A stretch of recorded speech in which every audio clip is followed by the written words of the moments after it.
Sabtu pagi, 26 April 2025 waktu setempat, dunia melepas kepergian Paus Fransiskus. Setelah jenazah Paus Fransiskus dibawa keluar dari Basilika Santo Petrus, kemudian diletakkan di depan altar sementara yang dibangun dengan posisi agak tinggi. Seremoni pemakaman berlangsung di lapangan Santo Petrus di Vatikan, diawali dengan misa requiem.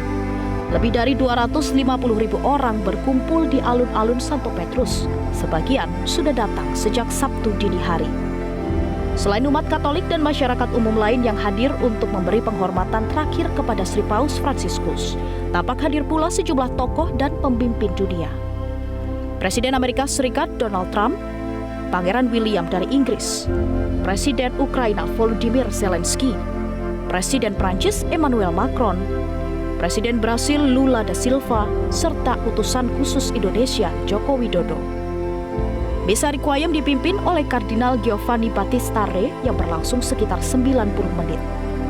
Jenazah Paus Fransiskus kemudian dibawa ke Basilika Santa Maria Maggiore yang dipilih oleh Paus Fransiskus sebagai tempat peristirahatan terakhir.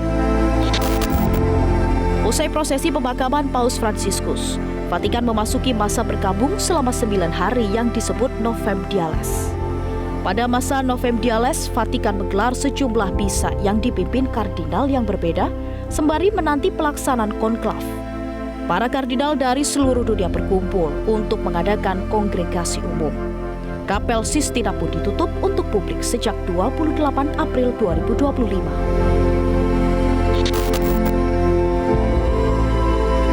Konklav tahun ini akan diikuti 135 kardinal yang berusia di bawah 80 tahun. Salah satunya adalah Ignatius Kardinal Suharyo Haryo Atmojo yang kini menjabat sebagai Uskup Agung Jakarta.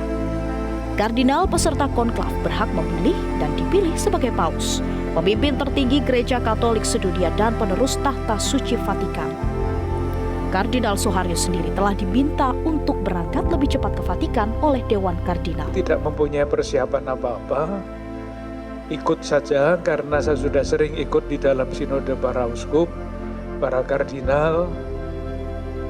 Saya kira-kira sudah bisa membayangkan siapa nanti yang akan banyak berbicara, siapa nanti yang akan banyak mengemukakan gagasan-gagasan, sehingga dapat memperkaya para kardinal yang ikut di dalam konflag untuk menentukan pilihannya.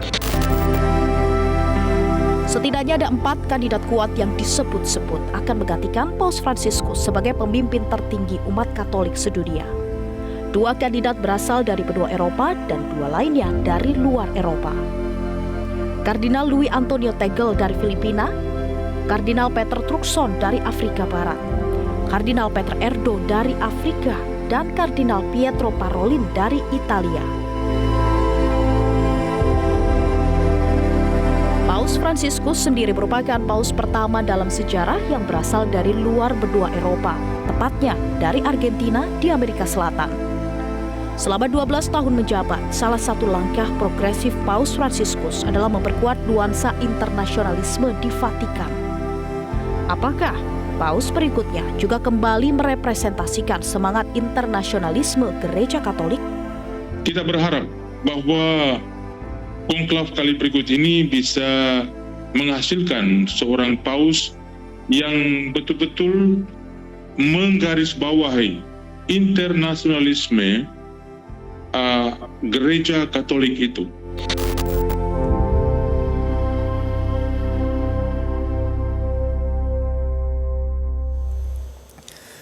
Pemirsa, beberapa hari lagi, mulai tanggal 7 Mei, Vatikan akan menjadi pusat perhatian dunia dengan dimulainya konklav, yakni tradisi memilih paus baru penerus tahta suci Vatikan Roma. Dan proses ini, pemirsa, menjadi momen bersejarah bagi umat Katolik seluruh dunia, dan ada 4 kardinal yang disebut-sebut menjadi kandidat kuat sebagai penerus tahta suci Vatikan Roma ini. Pemirsa, kita sejenak ulas bagaimana biografi dari Paus Fransiskus yang meninggal 21 April lalu. Beliau lahir di Argentina di bulan Desember 1936 dan sebelumnya memang dikenal sebagai Kardinal Jorge Mario Bergoglio dan menjabat sebagai Uskup Agung di Buenos Aires, Argentina.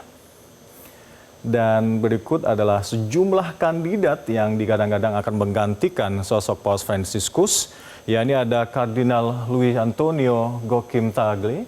Beliau menjabat Uskup Agung Manila, Filipina sejak 2011 hingga 2020 dan sejak 2020 menjadi Uskup titular San Felice da Contalice e Cantosella di Roma, dan beliau dijuluki sebagai Fransiskus dari Asia yang memang karena pembawaannya yang sangat hangat, juga pandangan-pandangannya yang progresif seperti mendiang Paus Fransiskus, dan Luis ini juga sangat dikenal dengan kesederhanaan dari beliau ini.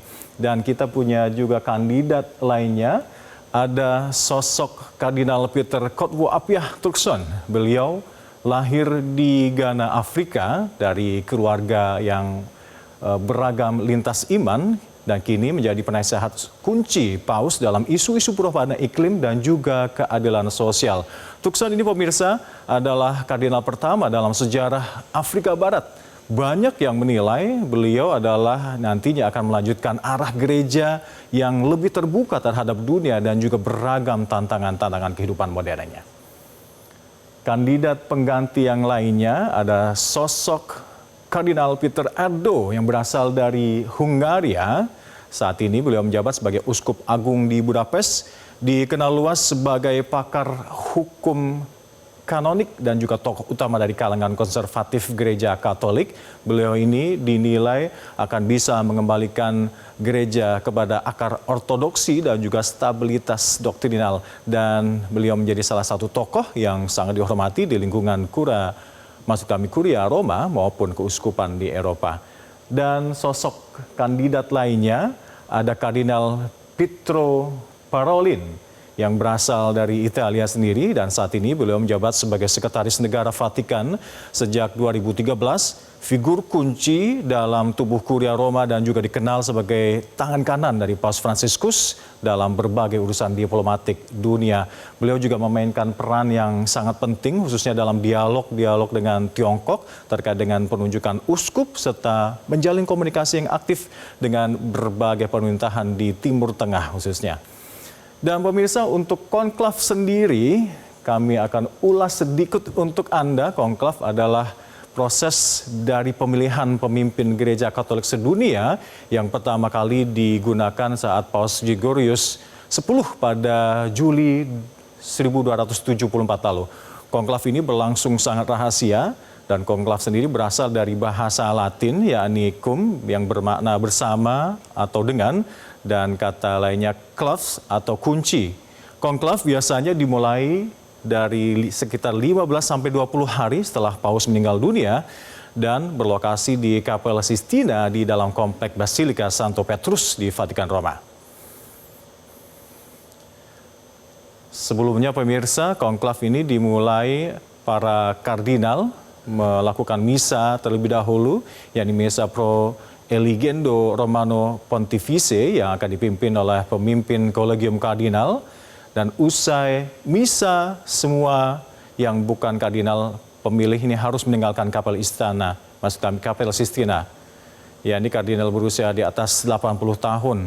Saat konklav berlangsung pun, para kardinal ini berkumpul di dalam Kapel Sistina dan juga pintu dikunci rapat. Para kardinal ini dilarang untuk berkomunikasi dengan dunia luar dan juga sangat steril dari media massa. Isolasi dari dunia luar ini juga berlaku di Domus Sanctae Martyr, tempat menginap kardinal para pemilih ini. Dan di slide ketiga terkait dengan pemberian suara yang dilakukan dengan menulis nama-nama kandidat paus pada selembar kertas dan kertas khusus pastinya, dan kertas suara ini lalu dimasukkan dalam piala suara di depan altar Kastel Sistina ini. Setiap usai pemungutan suara, kertas kemudian dibakar dengan ditambahin zat kimia. Bila asap pembakaran ini berwarna hitam, pemirsa, artinya paus baru ini belum terpilih.